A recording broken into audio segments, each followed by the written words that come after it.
Según Génesis 47, 12, 27, durante la sequía en Egipto, José almacenó y preservó el alimento. Para subsistir, la gente tuvo que venderlo todo y, al fin, incluso a sí mismos. Ese es el precio de vencer. Así es en este tiempo del fin, donde conseguir el alimento para entrar al reino y conquistar nuestra tierra, que es Cristo, formado en nosotros, nos costará renunciar a todo, incluso a nuestra propia vida. Pero a cambio de nuestro todo, tendremos su todo y reinaremos con él. Con ustedes, José.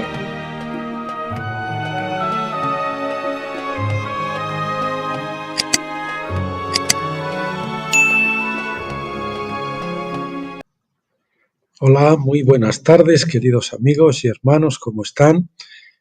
Gracias por acompañarme un día más a comenzar esta semana y este mes de febrero. Hoy es día 3 de febrero del 2025 y ahora son las 18:38 de esta tarde noche en España, porque ya pues que los días ya casi se están alargando casi a una hora. Bien, eso es bueno porque a mí me gusta la luz. Supongo que a ustedes también les gusta la luz más que la oscuridad. Bien, pues anunciarles lo primero, como siempre, el vídeo próximo que veremos Dios mediante el miércoles y que será la tercera parte del profeta Joel. Joel, profeta del día del Señor, y continuamos avanzando con ese llamado urgente del Señor y a los líderes y al pueblo de Israel. No es un llamado para los que no son creyentes, sino para los creyentes al arrepentimiento de este interesantísimo estudio del profeta Joel. Les invito a estar pendientes para el miércoles para que no se lo pierdan. Bueno, y nos vamos entonces, perdón, un segundito, esto lo voy a dejar aquí en la página 23, eso es.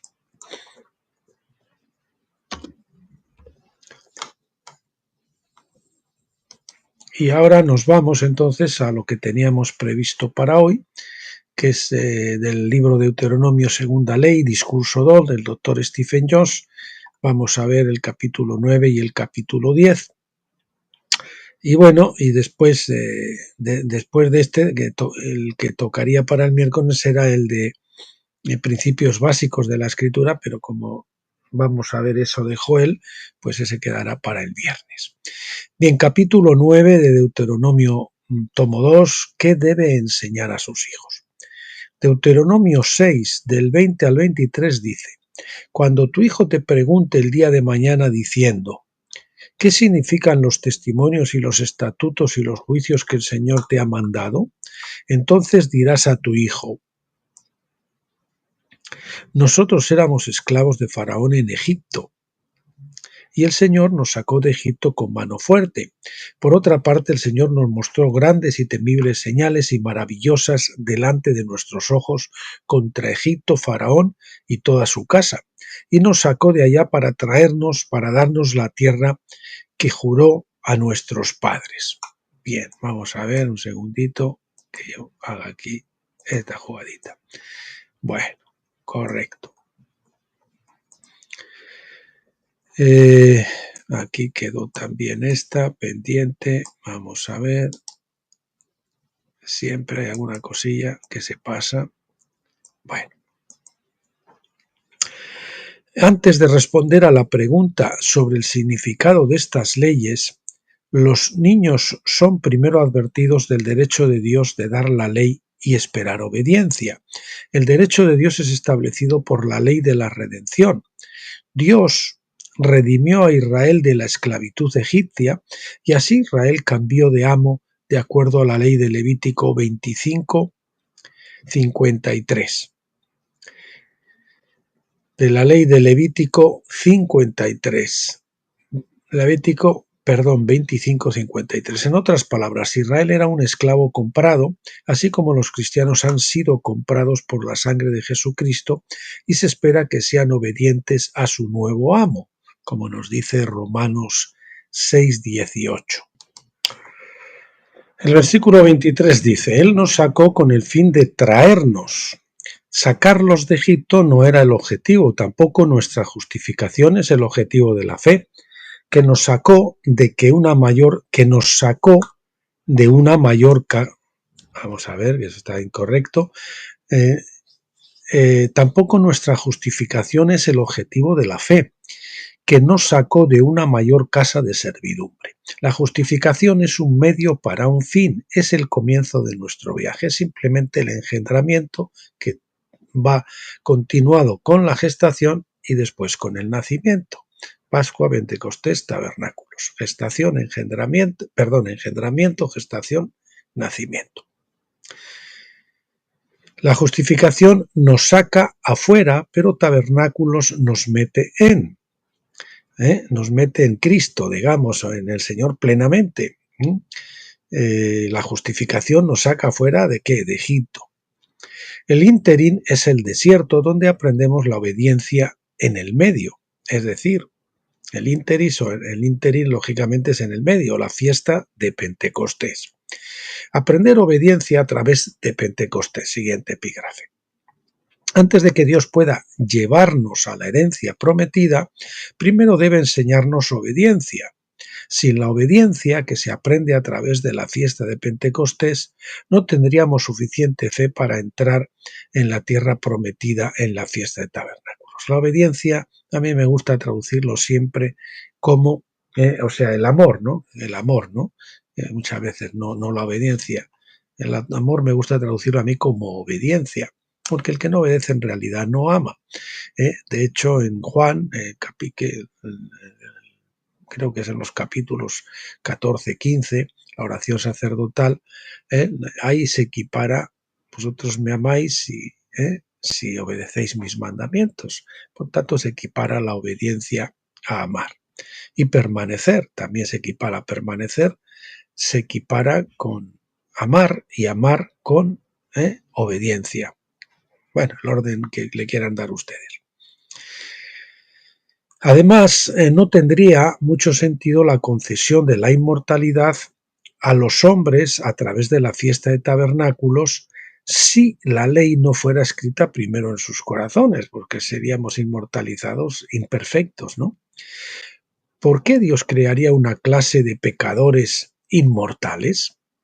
Si ese hubiera sido el plan, Él nunca habría echado a Adán y Eva fuera del jardín.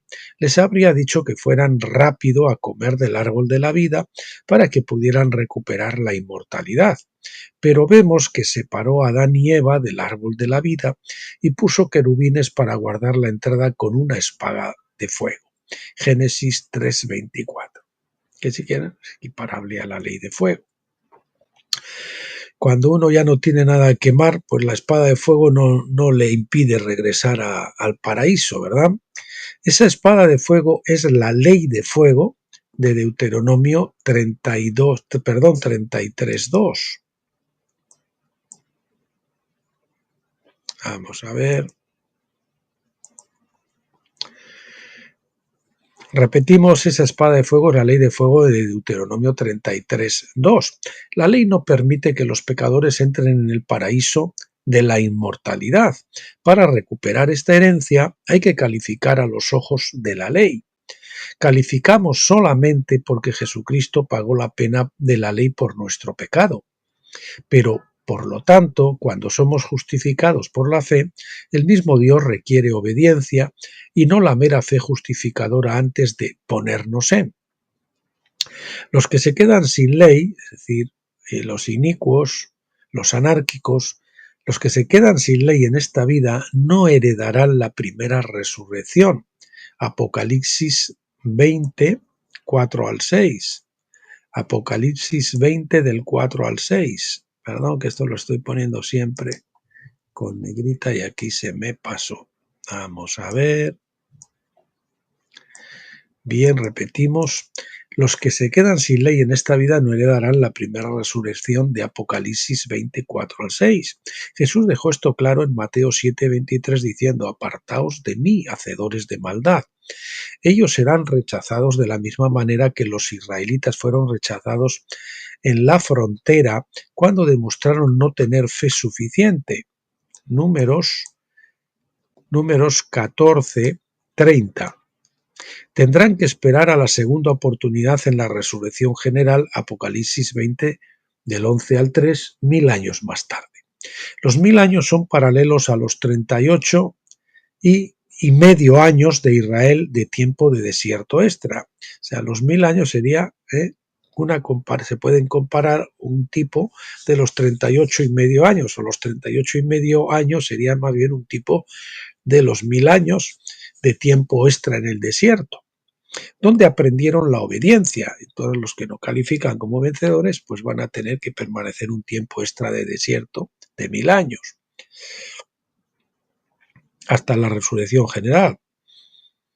Donde aprendieron la obediencia, ellos, los de ahora, también la tendrán que aprender, pero en un periodo más largo.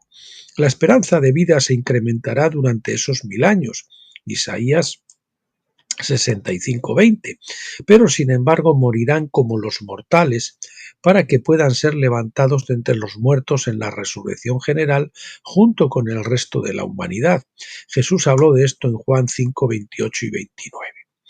Por lo tanto, solo un pequeño número de personas se clasificará para la primera resurrección, el remanente de vencedores. Estos serán como Caleb y Josué, que representaron a los vencedores en su día. Por supuesto, Caleb y Josué también eran hombres como nosotros. Yo no creo que eran perfectos en el sentido absoluto, porque ellos también eran mortales, como dice Pablo en Romanos 5:12. Pecamos porque somos mortales. Debido al pecado de un solo hombre, la muerte se extendió a todos los hombres en aquel en quien todos pecaron. Adán.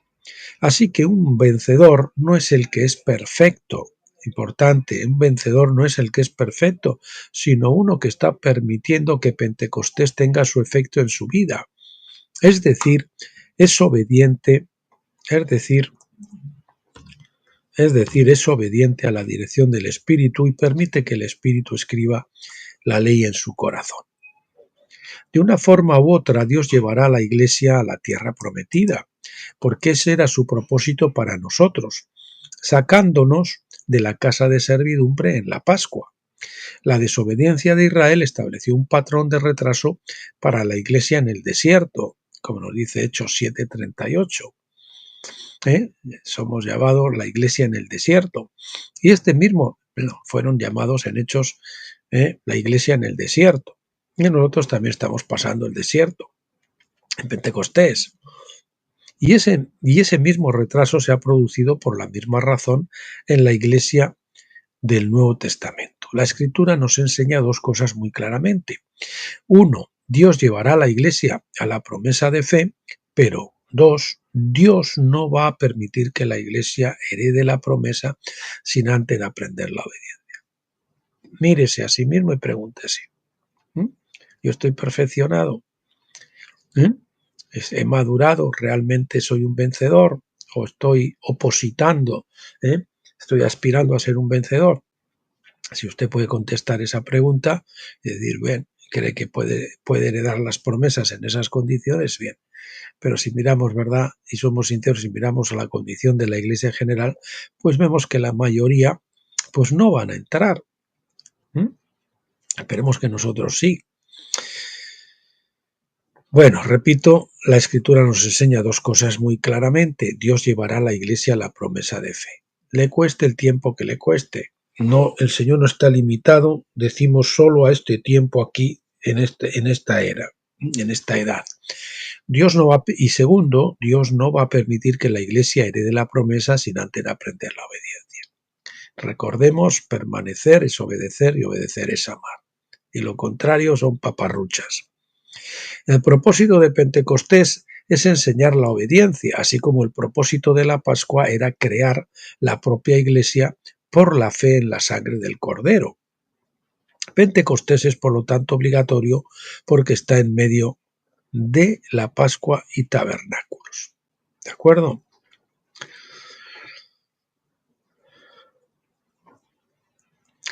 Siguiente epígrafe: la ley es buena.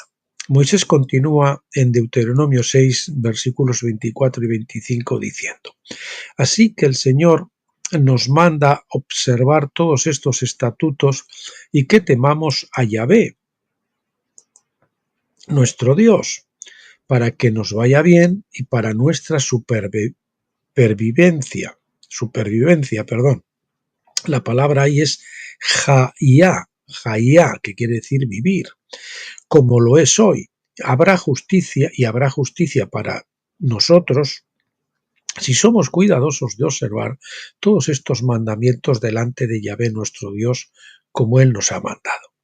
El apóstol Pablo, un ávido estudiante de la ley, confirma a Moisés en Romanos 7:12 diciendo: de manera que la ley es santa y el mandamiento es santo, justo y bueno. Pues dice que la ley se ha quitado y es santa, ¿no? Y el mandamiento santo, justo y bueno. Sí, la ley estaba destinada para nuestro bien siempre. Asimismo, la ley era para nuestra supervivencia. New American Standard Bible. Mejor aún, era para establecer la vida o el camino de vivir una larga vida que tenga calidad, salud y paz en la tierra. Sin embargo, debido a que el viejo hombre carnal es sin ley, anárquico, inicuo, Pablo dice que la ley resultó ser el medio de su muerte como juicio por el pecado. Así dice en Romanos 7:10. Y este mandamiento, que era para vida, demostró que resultó en muerte para mí, por el pecado, tomando ocasión por el mandamiento, para mí por el pecado, porque el pecado, tomando ocasión por el mandamiento, me engañó y por él me mató. Así que Pablo afirma palabras de Moisés, afirma las palabras de Moisés de que el propósito de la ley era para vida.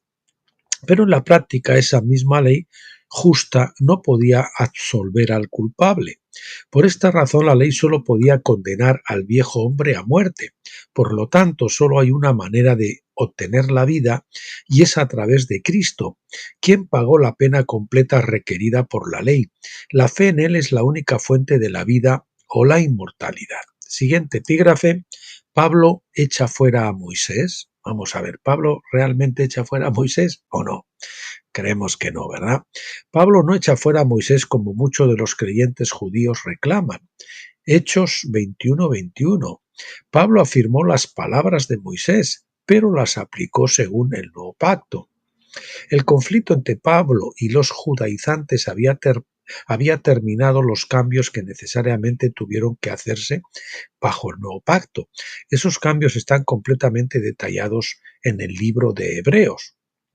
La ley, por ser la expresión de santidad de Dios, podía justificar solo a aquellos que eran perfectos según su justo estándar de la ley. Pero debido a que todos pecaron, Romanos 3:23, la ley no podía justificar a ningún hombre, Romanos 3:20, a ningún hombre nacido del primer Adán. El antiguo pacto exigía la obediencia del hombre a fin de recibir la promesa. El nuevo pacto prometió que Dios cambiaría nuestros corazones cuando el Espíritu Santo escribiera la ley en ellos para que por fin fuéramos conformes a la imagen. Bien, en los pactos, la diferencia es que el antiguo pacto es la promesa de Dios al hombre que se hicieron en el Sinaí de que ellos iban a obedecer todo, ¿verdad? Lógicamente, pues no lo cumplieron, nunca lo cumplieron. Y sin embargo, el nuevo pacto es la promesa de Dios al hombre de que Él va a cambiar su corazón. Está clarísimo, Dios no puede fallar. Entonces, Él se tomará el tiempo que sea en esta edad o en las edades siguientes para conseguir su objetivo. Y hay que distinguir los pactos, por lo tanto, de la ley, porque muchos confunden los pactos y la ley, que no es lo mismo. Por lo tanto, el problema no era la ley. Lo que se ha cambiado es el antiguo pacto por el nuevo, pero la ley no se ha cambiado. Ha cambiado sus principios y algunas cosas, pero los principios espirituales no han cambiado. De hecho, trascendemos la ley con el nuevo pacto porque es más rigurosa. Uno antes pecaba por cometer un acto físico de fornicación, hoy uno peca por en su mente pues cometer ese acto, ¿no? Simplemente por cometerlo en su corazón. Por lo tanto, el problema no era la ley, la santidad de Dios no es el problema. El problema era que el antiguo pacto era insuficiente para salvar porque ningún pecador podía calificar por su propio mérito para recibir la promesa de la inmortalidad. El nuevo pacto proporciona una mejor manera, una forma de fe que confía en la justicia de Cristo solamente. Fe que confía en la justicia de Cristo solamente, no la autojustificación por las obras, ¿verdad? No las hojas de higuera, los bikinis de las hojas de higuera, sino la túnica que va desde la cabeza, el gorro, la túnica, hasta las plantas de los pies, completamente cubiertos con la túnica de Cristo, ¿verdad? La palabra hebrea justicia significa más que perfección moral. Es la capacidad para cumplir con lo que se ha prometido. Es una palabra de acción, a veces traducida como actos de salvación. Por lo tanto, es algo que Dios hace, que emana de lo que Él es. El nuevo pacto es una promesa de acción por parte de Dios, una promesa de lo que hará en nosotros. Su justicia garantiza que Él es capaz de hacer lo que ha prometido. Y cuando llegamos a entender esto, pues entonces ahí viene mi versículo lema: estad quietos y conoced que yo soy Dios. Salmo 47, uno deja de obrar y confía en que Dios va a obrar en él y a través de él. Esa es la paz. Cuando nos rendimos, la rendición nos trae la paz y después sobre la paz viene el gozo. Bueno, capítulo siguiente, capítulo 10, venciendo 7 naciones. En Deuteronomio 7, versículos 1 y 2 leemos: cuando el Señor tu Dios te lleva a la tierra donde vas a entrar para poseerla, deberás desalojar grandes naciones delante de ti: los hititas, los gergeseos, los amorreos, los cananeos, los fereceos,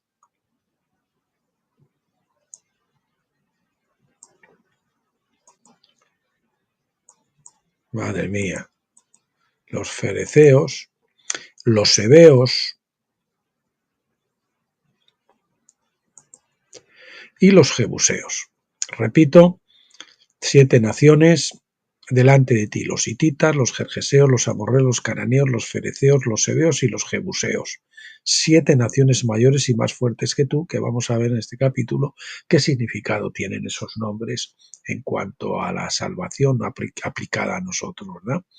Y cuando el Señor tu Dios las haya entregado delante de ti y las haya derrotado, las destruirás del todo. No harás alianza con ellas y no mostrarás a favor de ellas misericordia. Las 7 naciones de Canaán son los tipos y sombras de los atributos carnales que debemos destruir o arrasar en nuestras propias vidas. Ahí es, atributos carnales, que es lo que tenemos que vencer. El último enemigo es el más encarnizado, que somos nosotros mismos, nuestra propia carne. El mundo, después el diablo, en el desierto, y luego la carne. Bien. Los hititas son los hijos de Et. Et quiere decir el miedo, quiere decir miedo o terror. Eso del miedo sobra. Miedo o terror. Los israelitas no debían convivir con el miedo o el terror, sino que debían manifestar la fe y el amor. Es el perfecto amor. Yo oro mucho al Señor: Señor, dame el perfecto amor que eche fuera todo temor, ¿verdad? Gergeseo, a los gergeseos, gergeseo en este caso hititas o el hitita,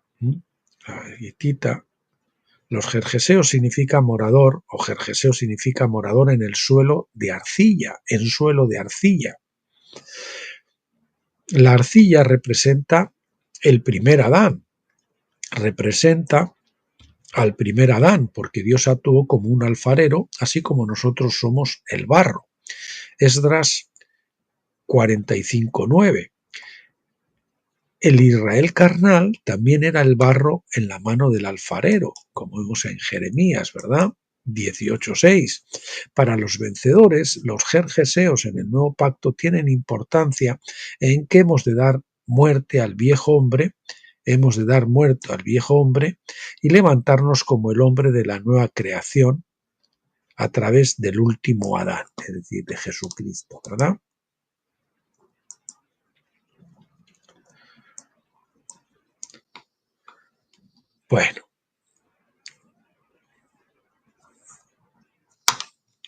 Bueno, vamos a subrayar esta parte. Los hititas quiere decir que los israelitas no debían convivir con el miedo, sino que debían manifestar la fe y el amor. Eso es lo que quiere decir que nos tiene que ocurrir en nuestro caso, vencer el miedo, el terror y manifestar fe y amor. Y en el caso del Gergeseo, hemos de dar muerte al viejo hombre y levantarnos como el hombre de la nueva creación a través del último Adán. Amorreo viene de la palabra raíz amar, que quiere decir o hablar en sentido de publicidad o prominencia. Tiene la connotación de jactancia. Nuestra salvación es no por obras para que nadie se gloríe, nos dice Efesios 2:9. Mientras tengamos algo que presumir es que todavía no hemos echado a los amorreos de la tierra, que es nuestro cuerpo. Ese es el siguiente enemigo a vencer, los amorreos, que es nuestro cuerpo. Si tenemos jactancia, si presumimos de algo, entonces que no hemos vencido al amorreo. Cananeo es un comerciante o banquero. Canaán estaba específicamente bajo la maldición de Noé, Génesis 9 del 25 al 27, por usurpar las prendas de Noé que le dio Dios en Génesis 3:21. Cuando no estaba borracho, Canaán le despojó de esa prenda y por lo tanto hizo a su padre quedarse desnudo. Por lo tanto representa a uno que usurpa la autoridad. El cananeo representa a uno que usurpa la autoridad, asumiendo el manto del pueblo elegido. Ese espíritu usurpador también debe ser erradicado de nuestro cuerpo, así como la nación y el mundo. Ese espíritu está arraigado en la codicia egoísta porque hace mercancía del derecho de nacimiento. Tenemos que el espíritu usurpador, la codicia egoísta, debe ser erradicada como cananeo, ¿verdad? Fereceo es un aldeano o un campesino, ¿verdad? O habitante de país que vive en las ciudades sin muro. Las ciudades amuralladas no formaban parte de la herencia permanente de las tribus, pero podían ser compradas y vendidas. Levítico 25:9. Levítico 25:29. Por lo tanto, los que habitaban en aldeas sin murallas eran herederos de la tierra. Los que habitaban en aldeas sin murallas eran la ciudad sin muros, ¿verdad? Que nos dice también otra parte de la Escritura.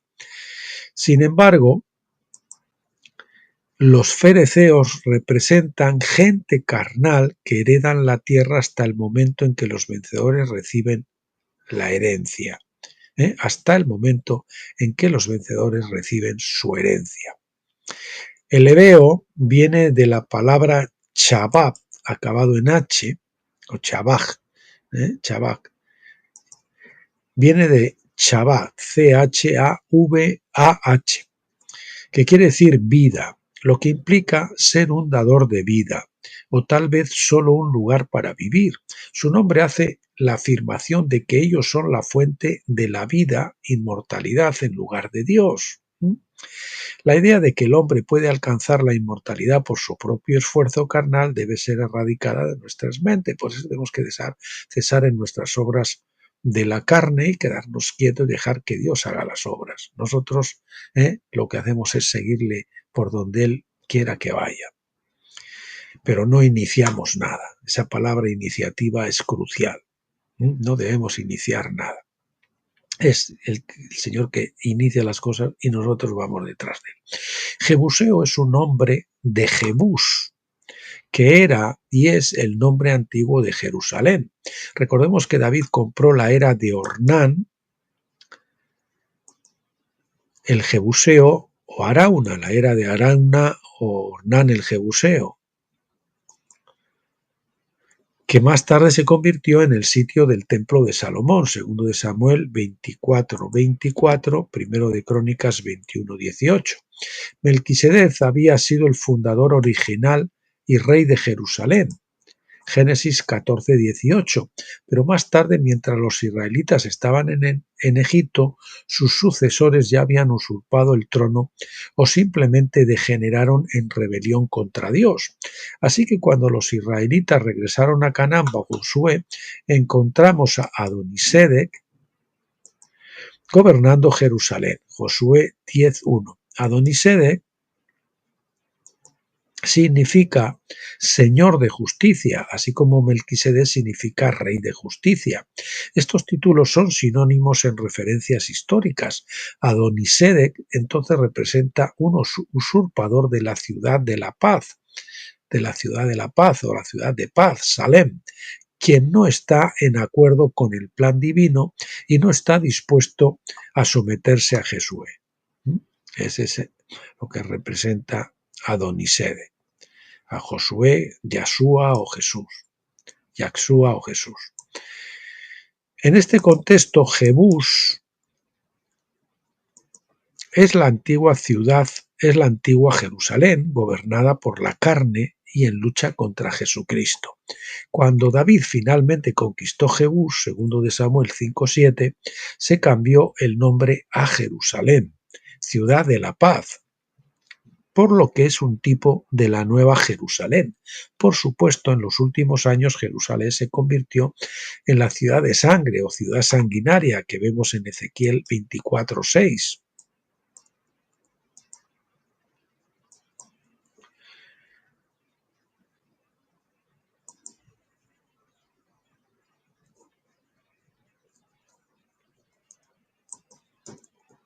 Yo no sé qué hice, perdón, parece que regresé, gracias a Dios.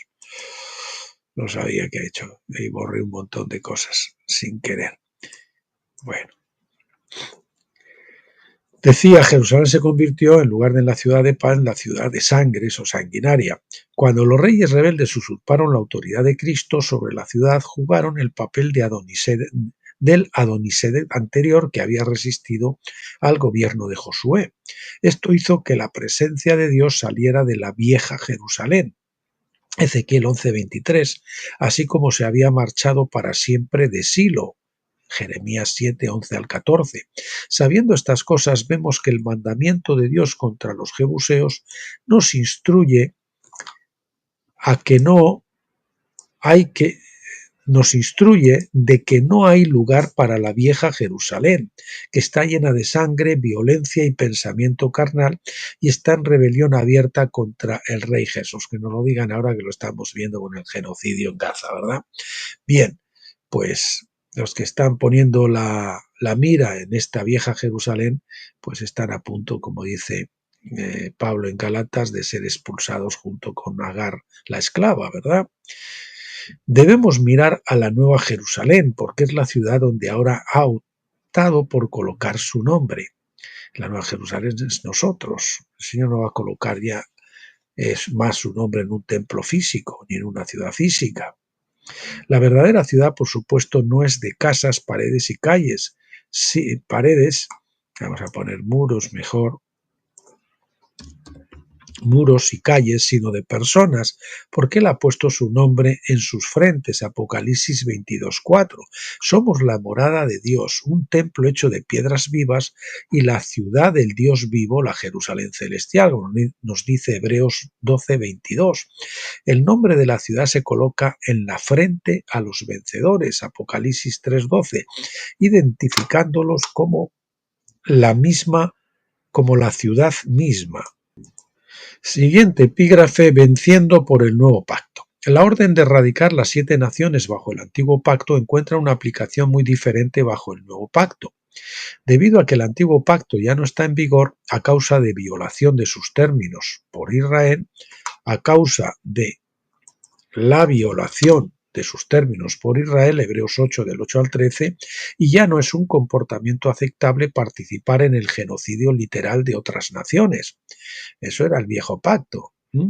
Lo que están haciendo ahora, pues ahí, en el mal llamado Israel actual, pues es aplicar el viejo pacto, ¿no? Aquí los echamos, y es lo que apoyan precisamente los cristianos sionistas, ¿eh? Están apoyando ese genocidio porque piensan que todavía el viejo pacto, dicen que viven por el nuevo pacto, pero viven según el viejo pacto, que es con la espada física, el nuevo pacto es con la espada espiritual. Ya no es un comportamiento, recuerden que el fruto de justicia se siembra en paz. A base de violencia no podemos hacer justicia nunca. Decimos, aquí dice el doctor Jones, y ya no es un comportamiento aceptable participar en el genocidio literal de otras naciones. La orden ya no se aplica de esta manera, porque la herencia que buscamos no es Palestina como país, sino, como vamos a poner patria, por seguir los mismos términos que la Reina Valera, y aquí también,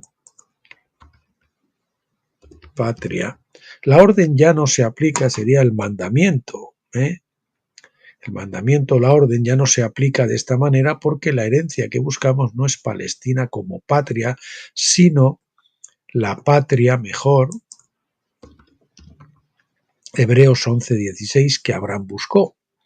La orden de matar a todos los habitantes de Canaán bajo el antiguo pacto ahora se cumple en la gran comisión de hacer discípulos a todas las naciones bautizándolos. Mateo 28:19.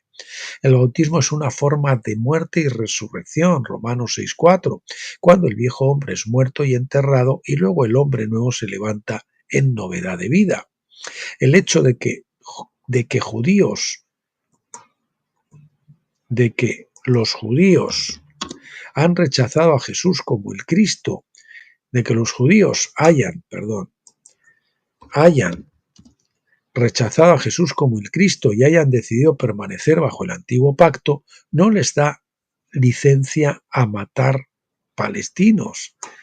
No nos da licencia, bueno, menos mal que estaba repasado, como siempre, para matar palestinos. Dios no aprueba los métodos del antiguo pacto para ninguna persona, porque el pacto se rompió y dejó de estar en vigor, como Hebreos 8 nos dice.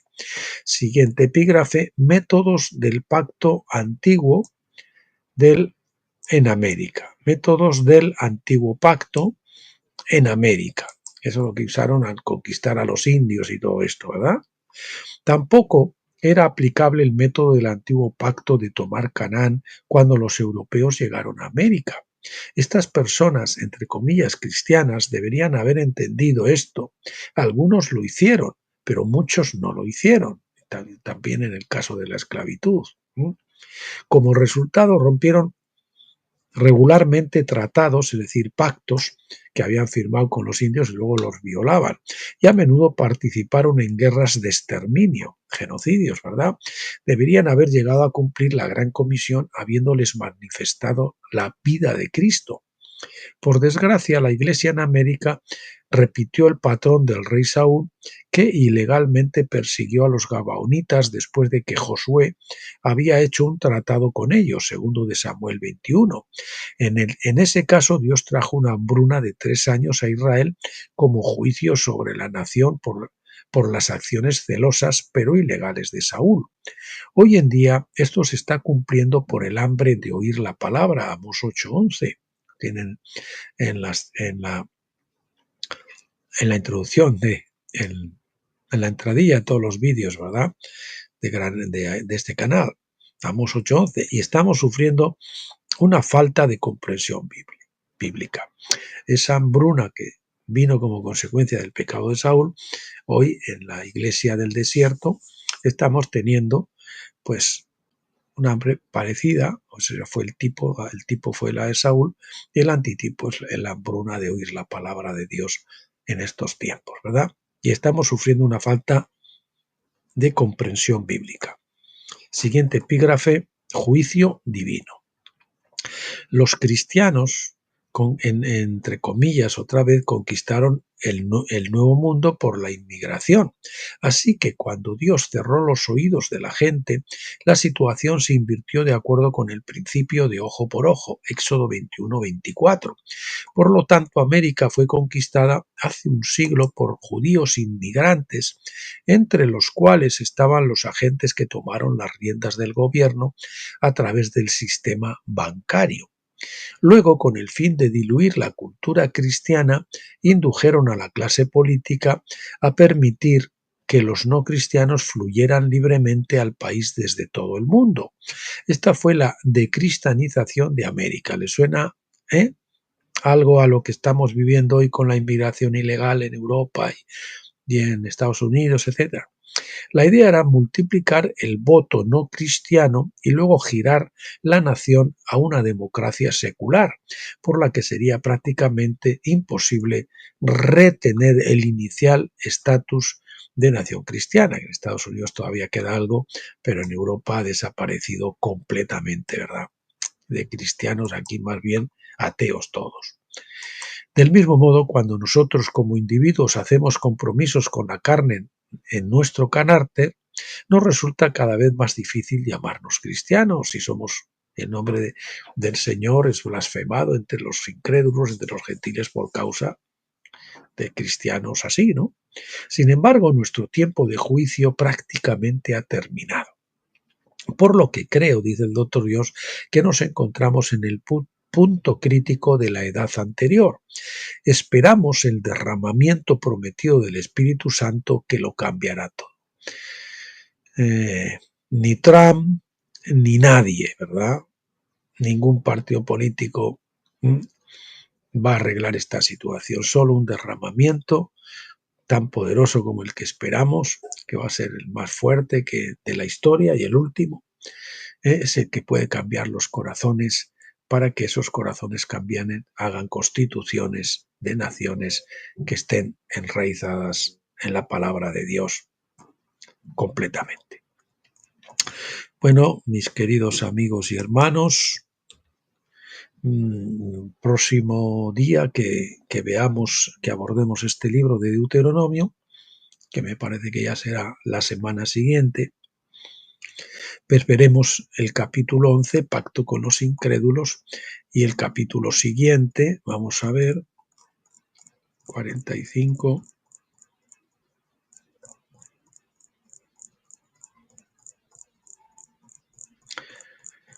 Y el siguiente, que será el capítulo 12, la ley del amor de Dios. La ley del amor. Ese será el próximo que veamos también, el capítulo 11 y el capítulo 12. Bien, y bueno, recordarles eso que ya les dije anteriormente, que íbamos a ver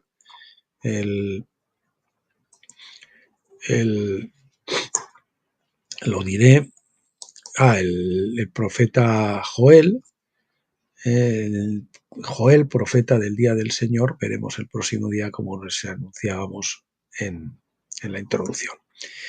Bien, mis queridos amigos hermanos, hasta aquí lo que teníamos para hoy. Bendecirles a todos en el nombre del Señor Jesucristo, que el Señor les conceda, que el Padre les conceda la preciosa luz de tabernáculos, para lo cual ya saben que tienen que cruzar el Jordán para rasgar el velo que separa Pentecostés de tabernáculos, el lugar santo del lugar santísimo, y para que tengan ese discernimiento completo bajo la luz de tabernáculos, discernimiento completo de las Escrituras bajo la luz de tabernáculos. Bueno, pues les espero para el miércoles, Dios mediante, y hasta entonces, pásenlo bien.